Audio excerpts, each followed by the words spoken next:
Welcome to Sacred Gurukul. Today I am discussing the previous year question paper of 2022 BPSC AE paper and I am discussing the electrical part. अब इसमें they have said a series combination of three capacitor मतलब जो ये बोलते जाए वो बनाते जाओ। हमारे पास तीन कैपेसिटर हैं और तीनों का ही क्या कॉम्बिनेशन है, सीरीज में है। इनकी कैपेसिटेंस वैल्यू दी हुई है, दैट इज 4 माइक्रोफेरेड, 5 माइक्रोफेरेड और 8 microfarad is connected across a potential. Potential कितना दिया हुआ है इन्होंने, मतलब वोल्टेज, वोल्टेज कितनी दी हुई है 230 volt. The charge on each capacitor, इसमें चार्ज कितना होगा, सबसे पहले तो ये समझ लो कि ये कंसेप्ट आया कहाँ से है। तुम जो फैमिलियर हो, तुम रेजिस्टेंस के कंसेप्ट से फैमिलियर हो, राइट। अगर हमारे पास रेजिस्टेंस सीरीज में है, लाइक सपोज दिस इज 4 ओम, 5 ओम और 8 ओम है, वोल्टेज दी हुई है 230 वोल्ट, तो उस केस में हमें क्या निकालना है, करंट। तो मैं एक जनरल चीज़ बता रही हूँ तुम्हें कि अगर हमारे पास सीरीज में रेजिस्टेंस होता है तो करंट क्या होता है, सेम होता है, और वोल्टेज क्या होती है, डिफरेंट होती है, तुमने पहले भी पढ़ा हुआ है। और अगर हमारे पास पैरेलल में वो रेजिस्टेंस होता है तो उस कंडीशन में हमारे पास वोल्टेज क्या होती है, सेम होती है, और करंट इनमें क्या जाएगा, अलग अलग जाएगा। फॉर एग्जाम्पल जैसे हमारे घर का बल्ब है, एसी है, फैन है, इन तीनों के अक्रॉस ही क्या होगा, हमारा वोल्टेज की वैल्यू सेम रहेगी। ये भी 220 लेता है, ये भी 220 लेता है, ये भी 200 है, बट करंट अलग अलग जाता है। एसी ज़्यादा करंट लेता है इसलिए बिल ज़्यादा आता है, बल्ब और फैन कम करंट लेते हैं इसलिए बिल कम आता है। तो ये हो गया पैरेलल का कि हमारे घर का एग्जाम्पल। और रेजिस्टर का जैसे दिवाली की लाइटें होती है, एक बल्ब खराब हुआ पूरी लड़ी तुम्हारी खराब हो जाती है। तो सेम चीज़ इसमें है, वो मैंने क्यों बताया, सेम चीज़ इसमें है। इसमें क्या होता है, हमारे पास चार्ज, चार्ज को हम किससे डिनोट करते हैं, क्यू से डिनोट करते हैं। जैसे सीरीज कनेक्शन में करंट सेम होता है, वैसे कैपेसिटर के केस में अगर सीरीज कनेक्शन है तो उसमें चार्ज क्या रहेगा, सेम रहेगा। इसके अक्रॉस भी सेम चार्ज आएगा, इसके अक्रॉस भी सेम चार्ज आएगा, और इसके अक्रॉस भी सेम चार्ज आएगा। Got it, clear. अब देखो यहाँ पे हम कौन सा फॉर्मूला यूज करते हैं, मेनली ओम्स लॉ यूज करते हैं, V equal to I into R वाला।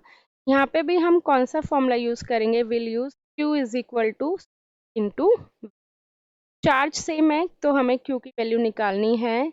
C क्या होगा, C इक्विवेलेंट, और V वोल्टेज में कितनी दी हुई है, दैट इज 230। तो अब बात आती है कि कैपेसिटर इक्विवेलेंट कैसे निकालते हैं। नाउ इसी से मैं कंपेयर करके बता रही हूँ कि अगर तुम्हारे तीन रजिस्टर सीरीज में होते हैं तो आर टोटल या आर इक्विवेलेंट कितना होगा इस केस में, R1 plus R2 plus R3। But अगर तुम्हारे पास तीन रजिस्टर की जगह तीन कैपेसिटर सीरीज में है, ठीक है, तो उस केस में क्या फॉर्मूला होता है तुम्हारा, उल्टा होता है। जो यहाँ पैरेलल में होता है वो यहाँ सीरीज में होता है कैपेसिटर के केस में। तो C equivalent is equal to, या फिर बोलो 1/C equivalent is equal to 1/C1 plus 1/C plus 1/C। Okay.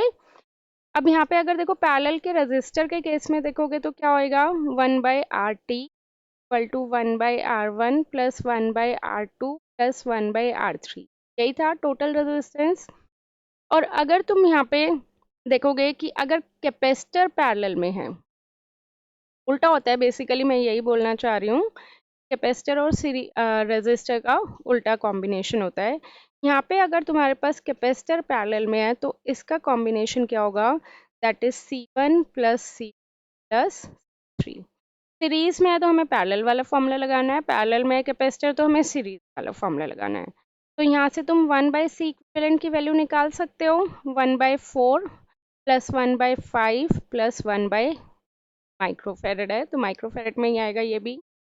तो जो भी C इक्विवेलेंट की वैल्यू आएगी वो यहाँ पे पुट कर देना, मल्टीप्लाइड बाय 230 कर देना, तो वहाँ से तुम्हारे पास चार्ज की वैल्यू आ जाएगी।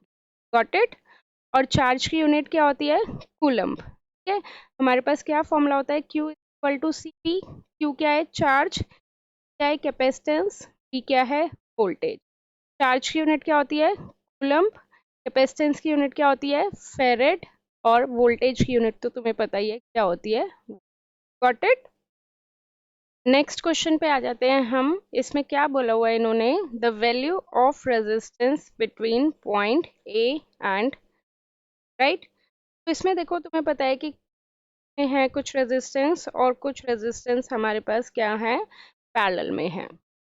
अब देखो इसमें तुम्हें साफ दिख रहा है कि ये तीनों रेजिस्टर क्या हैं? पैरेलल में हैं। ये तीनों रेजिस्टर पैरेलल में हैं और ये तीनों रेजिस्टर पैरेलल में। तो अगर मैं कहूँ कि एक रेजिस्टर, दो रेजिस्टर और तीन रेजिस्टर, ये तीनों पैरेलल में है, आर आर आर, तीनों की वैल्यू सेम है। अगर मुझे इसका आर इक्विवेलेंट निकालना होगा तो क्या बनेगा? That is 1/r equivalent is equal to 1/r plus 1/r plus 1/r, correct. इसके बाद r एलसीएम ले लिया तो हमारे पास क्या आएगा? 1 plus 1 plus 1 3, 1/r equivalent is 3/r। तो हमारे पास r इक्विवेलेंट कितना आ गया? That is r/3। Got it? अब देखो r इक्विवेलेंट मतलब r/3 हम रिप्लेस कर सकते हैं डायग्राम को। यहाँ पे क्या आ जाएगा हमारे पास? r/3। सिमिलरली यहाँ पे भी क्या आ जाएगा? r/3। और यहाँ पे भी क्या आ जाएगा? r/3।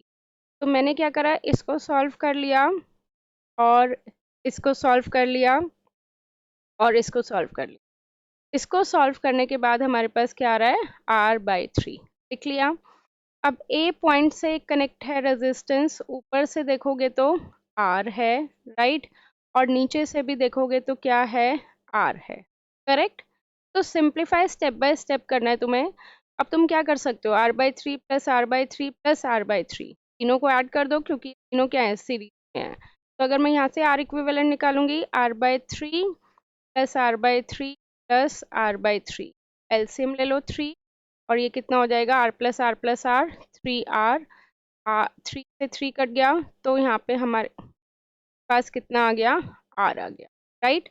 अब फिर से मैं इसको सिंप्लीफाई कर रही हूँ। ऊपर कितना था? r ऑलरेडी था। नीचे r/3 और r/3 को सॉल्व करके r आ गया, नीचे ऑलरेडी r था। अभी तुमने निकाला कि 3r का इक्विवेलेंट रेजिस्टेंस आ रहा है r/3। तो the answer is C part, r/3। कोई डाउट हो तो मुझे कमेंट करके पूछ।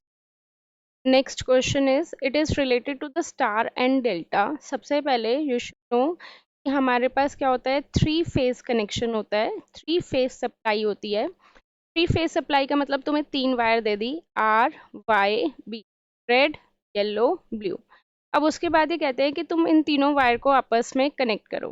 कनेक्ट करोगे तो एक जाएगा तुम्हारा स्टार कनेक्शन, मतलब तीनों को कैसे कनेक्ट कर सकते हो अगर तुम्हें कनेक्ट करना है तो? ये हो गया तुम्हारे पास आर रेड, ये हो गया येलो, और ये हो गया ब्लू, तीनों आपस में कनेक्ट हो गई। और दूसरा मेथड क्या हो सकता है तुम्हारे पास? रेड को ऐसे कनेक्ट कर दो, येलो को ऐसे कनेक्ट कर दो और ब्लू को ऐसे कनेक्ट कर दो। तो ये डेल्टा की शेप लेता है। तो ये कौन सा कनेक्शन हो गया तुम्हारे पास? Delta connection. अब देखो हम क्या कर सकते हैं, स्टार को डेल्टा में भी कन्वर्ट कर सकते हैं और डेल्टा को स्टार में भी कन्वर्ट कर सकते हैं। उसके लिए हमारे पास फॉर्मूलेज होते हैं, वो फॉर्मूलेज तुम्हें याद रखने पड़ेंगे। लाइक सपोज हमारे पास ये डेल्टा कनेक्शन है और ये है, मान लेते हैं R1 R2 R3। इसी में मैं क्या करती हूँ? स्टार कनेक्शन बना देती हूँ। ये है हमारे पास RA RB RC। तो मैं तुम्हें दोनों ही कन्वर्जन बता रही हूँ, पेपर में कुछ भी आ सकता है। एक होता है हमारे पास डेल्टा टू स्टार और एक होता है स्टार टू डेल्टा। अब मुझे क्या करना है? डेल्टा है मेरे पास और मुझे स्टार में कन्वर्ट करना है। तो बताओ किसकी वैल्यू मुझे चाहिएगी? R1 R2 R3 की वैल्यू चाहिएगी या RA RB RC की वैल्यू? मुझे क्या चाहिए? स्टार चाहिए। तो स्टार के लिए क्या चाहिए मुझे? RA चाहिए, RB चाहिए और RC चाहिए। Now as you can see कि RA is connected between R1 and R2। तो उसका फॉर्मूला क्या होता है? R1 into R2 divided by sum of all the resistance। RB तुम्हारा किससे कनेक्ट होता है? R3 एंड R2 से। तो इसके अकॉर्डिंग फॉर्मूला क्या होगा? R3 into R2 divided by R1 plus R2 plus R3। RC किससे कनेक्ट है, R1 और R3 से, तो R1 into R3 divided by R1 plus R2 plus R3। ये हो गया तुम्हारा डेल्टा टू स्टार। ठीक है, क्वेश्चन देखते हैं। क्वेश्चन में इन्होंने क्या कहा है, the value of the resistance of each element in a star network is R/3। तो मतलब ये मेरे पास स्टार है, R/3, R/3 और R/3। The value of each resistance of a delta, तो बेसिकली इन्होंने तो हमसे स्टार टू डेल्टा पूछा है, डेल्टा टू स्टार नहीं पूछा, but still you need to learn the formula of delta to star also. अब नेक्स्ट देखो, मैं बता रही हूँ तुम्हें स्टार टू डेल्टा। तो स्टार टू डेल्टा का क्या फॉर्मूला होता है, अब हमें क्या चाहिए, R1 R2 R3, क्योंकि मुझे अब डेल्टा की वैल्यू चाहिए, तो R1 R2 R3। R1 तुम्हारा किससे कनेक्ट है, RA और RC से, तो ये कितना हो जाएगा, RA plus RC plus RA into RC divided by जो टर्म रह गई RB। R2 किससे कनेक्ट है, RA और RB से, तो RA plus RB plus RA into RB, जो टर्म रह गई RC। R3 किससे कनेक्ट है, RB plus RC plus RB into RC divided by RA। Now just तुम्हें फॉर्मूले में पुट करना है। तो देखो क्या फॉर्मूला था, अगर हमें स्टार से डेल्टा में करना है तो RA plus RC plus RA into RC divided by RB, same he value आएगी क्योंकि सबकी सेम है। तो इसके अकॉर्डिंग क्या हो जाएगा, this plus this, R/3 plus R/3 plus RA into RC, तो R/3 multiplied by R/3 divided by RB, जो भी है, मतलब सबकी वैल्यू सेम है तो सेम ले रही हूँ मैं, R/3। इसको सॉल्व करके देख लेना, इसको सॉल्व करोगे तो तुम्हारे पास क्या आ जाएगा, R आ जाएगा सिंपली। देखो अगर ऐसे सॉल्व करने में दिक्कत हो रही है तो R को 1 एज्यूम कर लो, तो ये कितना हो जाएगा, 1/3 प्लस 1/3 प्लस 1/9 डिवाइडेड बाय 1/3, तो ये ऊपर जाएगा 3/1 और ये 3, तो 2/3 प्लस 1/3 दैट इज 3/3 इज 1, तो 1 हमने R एज्यूम करा था, तो final answer is R। Okay, next question is a series RLC circuit is connected across 240 volt. हमारे पास एक रजिस्टर है, एक इंडक्टर है और एक कैपेसिटर है। इसको किसके अक्रॉस कनेक्ट करते हैं हम, दैट इज 240 वोल्ट। जो जो इन्होंने बोला हुआ है एज इट इज डायग्राम बना लो। फ्रीक्वेंसी कितनी है, 50 hertz. When the voltage across capacitor is 250 volt, तो वोल्टेज अक्रॉस कैपेसिटर मतलब क्या हो गया, VC। VC की वैल्यू कितनी है, 250 volt. A maximum current of 0.5 ampere flows through the circuit.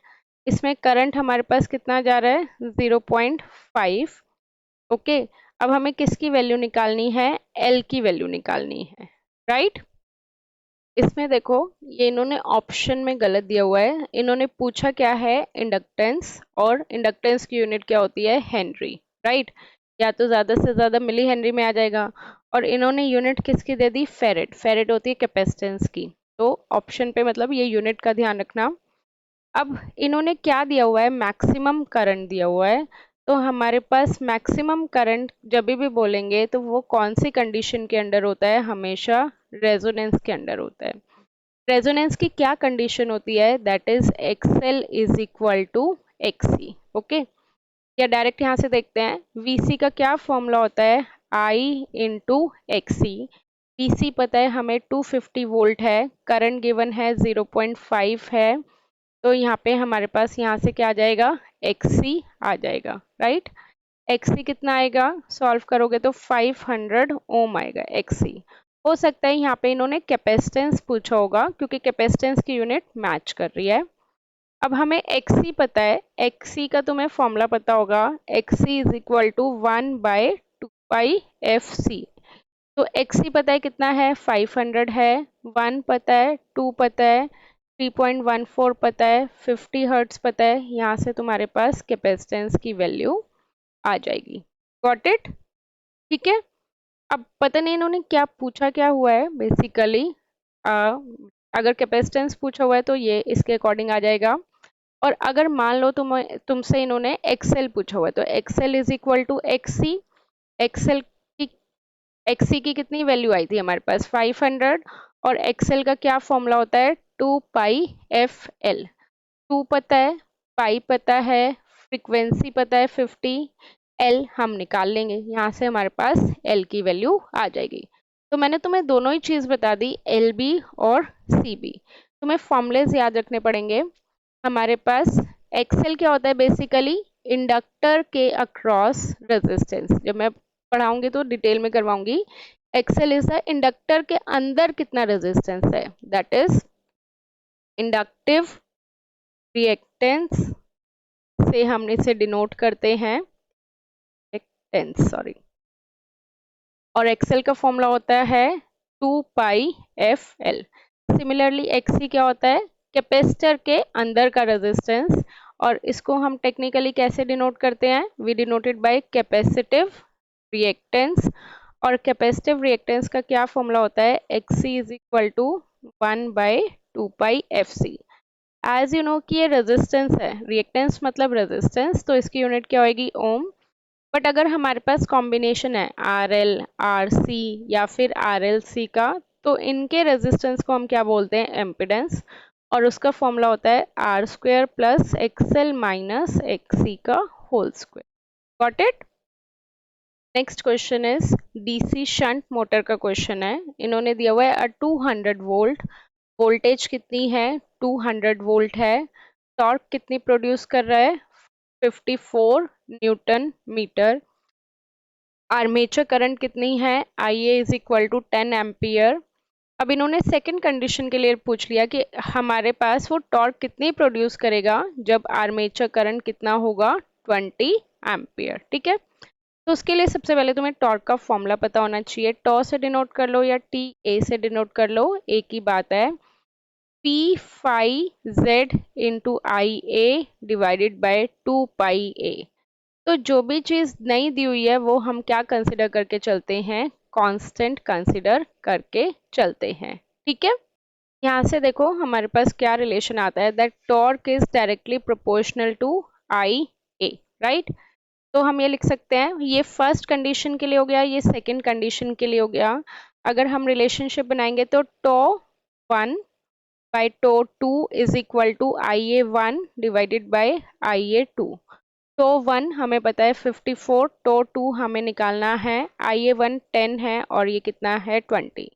यहाँ से अगर टो 2 तुम निकालोगे टॉर्क मतलब, तो कितनी वैल्यू आ जाएगी, that is 54 into 20 divided by 10। इसको सॉल्व करोगे तो तुम्हारे पास कितनी आ जाएगी 108 newton metre. Got it. Next question, इसमें देखो power is measured in a 3 phase load by 2 wattmeter method. जब भी ऐसे 2 वाटमीटर मेथड का क्वेश्चन आएगा तो इसमें तुम्हारे पास एक फॉर्मूला होता है, phi is equal to tan inverse √3 W1 minus W2 divided by W1 plus W2। W1 और W2 क्या है, वाटमीटर की रीडिंग। फाई क्या है, फेज एंगल। या तो तुमसे वो पावर फैक्टर पूछ लेते हैं, तुम्हें पता हो अगर, तो पावर फैक्टर का हमारे पास क्या फॉर्मूला होता है, कॉस फाई। पहले फाई निकाल लेना, W1 और W2 की रीडिंग पुट करके फिर पावर फैक्टर आ जाएगा। और एक तुमसे पूछ लेते हैं टोटल पावर, तो टोटल पावर का क्या फॉर्मूला होता है, W1 प्लस W2। अब पढ़ते हैं क्वेश्चन कि इन्होंने कहा है 3 फेज लोड है, 2 वाटमीटर मेथड से इन्होंने मेजर करा है। Wattmeter is a device which is use to measure power. The reading of the 1 wattmeter, मतलब W1 की रीडिंग कितनी है 5000 वाट है, and the other wattmeter deflects in reverse direction. दूसरे वाटमीटर की इन्होंने रीडिंग नहीं दी, मतलब दूसरे वाटमीटर का उल्टी डायरेक्शन में आ रही है। फिर तुमने क्या करा, उसको इंटरचेंज कर दिया, तो तुमने देखा कि सेकेंड वाटमीटर की रीडिंग कितनी आ रही है 1000 वाट। तो टोटल कंज्यूम्ड, टोटल मतलब टोटल पावर ही आएगा, इन्होंने यहाँ पे मेंशन नहीं करा। Total power consumed by the load is W1 plus W2। तो 5000 plus 1000 is 6000। Next question, two coils are connected in series with their effective inductance is found to be 20 Henry. सबसे पहले तुम्हें क्या पता होना चाहिए, फॉर्मूला पता होना चाहिए, एल इक्विवेलेंट का क्या फॉर्मूला होता है, L1 प्लस L2। अगर दोनों सीरीज में है तो क्या लिखते हैं, +2m12। और अगर दोनों अपोजिट है, मतलब अपोजिट डायरेक्शन में है, तो क्या फॉर्मूला होता है, L1 plus L2 minus 2m12। जिसमें L1 और L2 क्या है, सेल्फ इंडक्टेंस, और M क्या है, म्यूचुअल इंडक्टेंस। लाइक सपोज हमारे पास दो कॉइल हैं, सीरीज में है। सीरीज में है तो डॉट कन्वेंशन के अकॉर्डिंग देखोगे तो दोनों से ही करंट अंदर जा रहा है। ये L1 हो गया, ये L2 हो गया, तो इसका L इक्विवेलेंट का क्या फॉर्मूला आएगा, इसका सेल्फ इंडक्टेंस प्लस इसका सेल्फ इंडक्टेंस प्लस इन दोनों का म्यूचुअल इंडक्टेंस। ठीक है। अब म्यूचुअल इंडक्टेंस का हमारे पास फॉर्मूला होता है M is equal to K into root of L1 L2, अगर M12 की वैल्यू निकालनी है तो। और अगर अपोजिट कपलिंग होती है तो हम यहाँ पे पॉजिटिव की जगह क्या लगा देते हैं, नेगेटिव। वापस आ जाओ क्वेश्चन पे। इन्होंने बोला हुआ है दो कॉइल हैं, दोनों सीरीज में कनेक्टेड हैं, और उनका इफेक्टिव इंडक्टेंस क्या है, 20 हेनरी। तो इसका मतलब L इक्विवेलेंट दोनों सीरीज में कनेक्ट है, तो उसका इक्विवेलेंट इंडक्टेंस कितना है, 20 हेनरी। सेकेंड पार्ट में इन्होंने क्या बोला हुआ है, when the connection of one of the coil are reverse, तो उसका इफेक्टिव इंडक्टेंस है 6 हेनरी। तो रिवर्स कर दिया, तो ये हमने रिवर्स कर दिया, तो वो क्या हो गया, 6 Henry. Now if the coefficient of coupling is 0.6, ठीक है। कोफिशिएंट ऑफ कपलिंग मतलब किसकी वैल्यू दी हुई है, इन्होंने k की वैल्यू दी हुई है। तो k की वैल्यू कितनी दे दी यहाँ पे इन्होंने, k is 0.6। Got it. Then the self inductance of each coil and mutual inductance will be. तो अब हमें किसकी वैल्यू निकालनी है, हमें निकालनी है L1 की वैल्यू, L2 की वैल्यू और M12 की वैल्यू। देखो बेसिकली तुम्हारे पास तीन वेरिएबल हैं, L1 L2 और M12, और तीन ही इक्वेशन बनेगी। एक इक्वेशन ये वाली है, दूसरी इक्वेशन ये वाली है, और तीसरी इक्वेशन ये वाली है। तो यहाँ से हम लिख सकते हैं M12 is equal to 0.6 into root of L1 into L2, right. Next देखो, अब हम यहाँ पे M12 की वैल्यू आ गई, अब हम इन इक्वेशंस में पुट कर सकते हैं, राइट। तो अगर मैं M12 की वैल्यू इन इक्वेशंस पुट करूंगी तो हमारे पास क्या आ जाएगा, 20 henry is equal to L1 plus L2 plus 2 into 0.6 into L1 L2, और इसमें पुट करूंगी तो L1 plus L2 minus 2 into 0.6 into root of L1 L2, right, is equal to 6 henry. तो मेनली ये दो इक्वेशन आ गई हमारे पास और दो ही वेरिएबल आ गए, करेक्ट। दोनों इक्वेशन को ऐड कर दो, 26 henry is equal to 2L1 plus 2L2, ये क्या हो जाएगा, कैंसिल आउट हो जाएगा। तो यहाँ से क्या आ जाएगा, 13 is equal to L1 plus L2, ठीक है। अब यहाँ पे अगर तुम L1 प्लस L2 की वैल्यू डालोगे दैट इज 13, L इक्विवेलेंट भी पता है 20 हेनरी, तो यहाँ से तुम्हारे पास म्यूचुअल की वैल्यू आ जाएगी। तो इस सिमिलरली दूसरी इक्वेशन में डालोगे तो हमारे पास L1 और L2 की भी इंडिविजुअल वैल्यूज आ जाएंगी। तो यहाँ से सॉल्व करके हमारे पास मैंने क्या करा, L1 और L2 की वैल्यू पुट कर दी, दैट इज 13। तो 13 plus 2M12 is equal to 20 henry. तो यहाँ से M12 की वैल्यू कितनी आ गई, 3.5। तो ये भी आंसर हो सकता है और ये भी। अब इसके बाद तुम्हें L1 और L2 की वैल्यू निकालनी है। तो M12 की वैल्यू अगर तुम्हारे पास है 3.5 is equal to 0.6 into root of L1 L2, इसका स्क्वायर ले लो तो 3.5 डिवाइडेड बाई 0.6 का square is equal to L1 into L2। यहाँ से तुम वैल्यू को सॉल्व करके आंसर देख सकते हो, ठीक है, क्लियर।